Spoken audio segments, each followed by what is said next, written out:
Со настапот на британскиот джез пианист Александър Хокинс, кој за овој концерт доаѓа специјално од Лондон, во Македонската опера и балет вечерва почнува 37-миот Скопски джез фестивал. До недела, 21 октомври, на програмата се 4 концерти во терминот од 20 часот во Македонската опера и балет и 3 полноќни во дансинг салата во Младинскиот културен центар.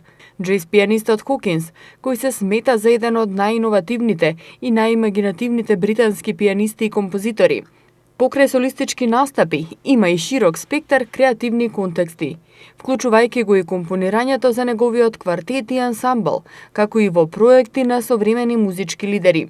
Неговите концертни ангажмани му донесоа настап на големите клубски, концертни и фестивалски сцени низ светот.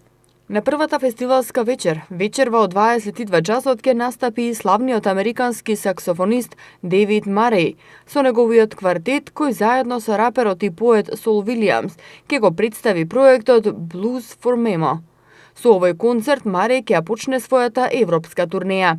На полноќниот концерт во Младинскиот културен центар ќе настапат бразилскиот гитарист Арто Линдзи, а во Скопје ќе му се придружи норвешкиот апарар Паул Нилсен Лав, еден од најактивните и најпродуктивните скандинавски музичари во последните 2 децении. Скопскиот джез фестивал најави ексклузивна, уникатна и храбра програмска ориентација за предстојното издание. Годинава ќе доминира современиот джез, а музичарите што ќе учествуваат специјално ќе дојдат за фестивалот и нивните концерти, освен на Дейвид Мареј, кој не се дел од турнеи. Тоа се главните одлики по кои годинашниот 37-ми фестивал се разликува од минатите изданија, соопштуваат организаторите.